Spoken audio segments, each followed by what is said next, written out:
The EU's anti-terror chief is sounding the alarm over the number of young Europeans going off to the Syrian war. Hundreds of volunteers are already fighting alongside rebels and could pose a serious security threat when they return home, according to the official.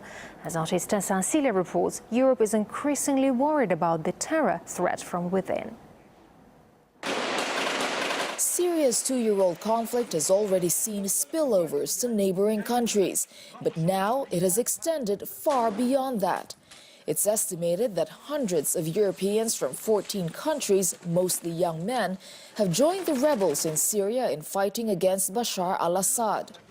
London-based International Center for the Study of Radicalization put the top figure at 600. Well, here in Antwerp, Belgium, the media coverage on the radicalization of young people has recently focused on one specific story, that of a father in search of his son. Now, Dimitri Bondik's son had joined a radical Islamist group and had gone to Syria to join the fight. Now, the father had gone all the way there, hoping to bring his son back. Planes are flying overhead all the time. When we are on the street or inside a building, we hope a bomb won't drop on us. I haven't had contact with Yeyoun, but we assume he's here in Aleppo. We spoke with Dimitri's lawyer, who's in constant contact with him, and he says the father is hell-bent on finding his 18-year-old son, Yeyoun. We don't expect that Belgium will send an army to Syria. I think that's clear. So that's also why Dimitri Bontik was eager to go himself. He said, I want to do something for my son. A son who started changing about 3 years ago.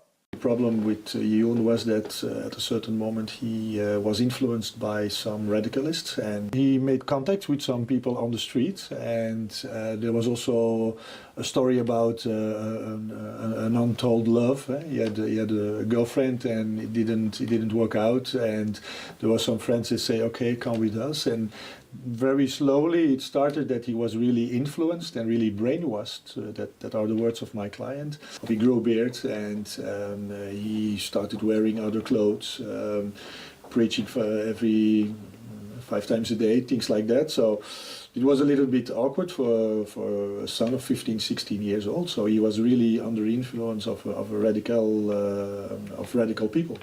This group Yeyoun had come into contact with is Sharia for Belgium, a radical Islamist group whose leader, Fouad Belkacem, had been arrested for hate speech and calls justifying the use of violence.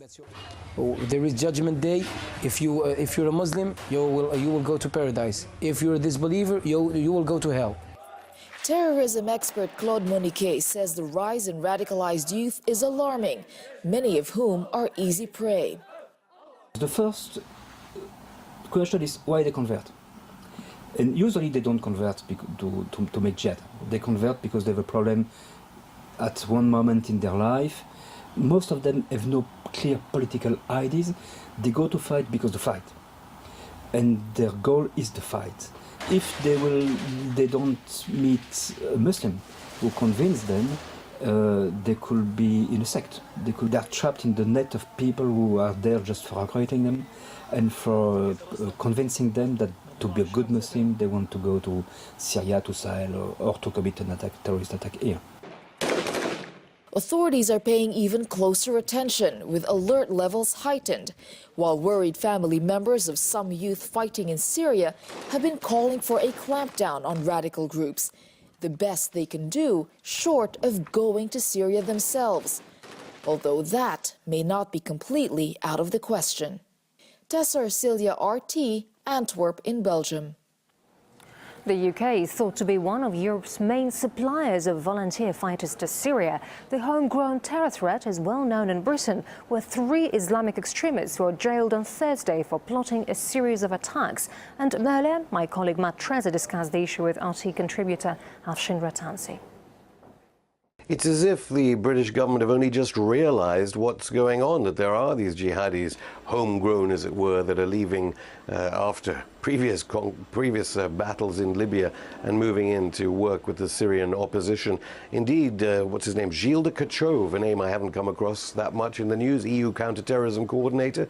His comments about homegrown jihadis from Britain and a host of EU countries, although Britain makes the most of them, according to a recent King's College London survey. It's as if the British government have only just suddenly realised it, with William Hague writing a letter to British MPs warning about this, and the head of the Commons Foreign Select Committee here saying that this presumably signalled intervention of a kind, because now the British government can make a case for, oh, we have to intervene in Syria because we have to stop these militants coming back after being trained by elements of the Free Syrian Army or whatever opposition movement there is in Syria and returning to bomb Britain.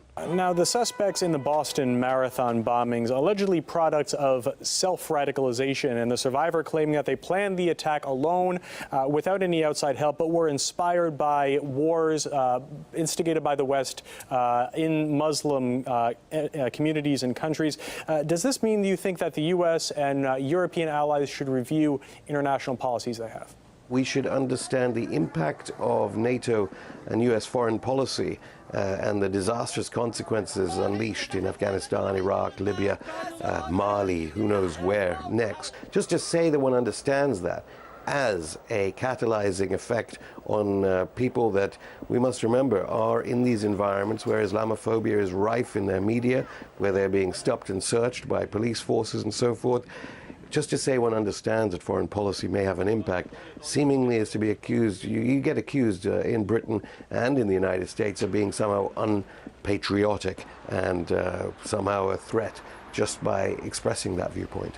Governments within Europe, they have to start making a much better effort at making their Muslim populations realize they are part of their societies and are not some kind of enemy.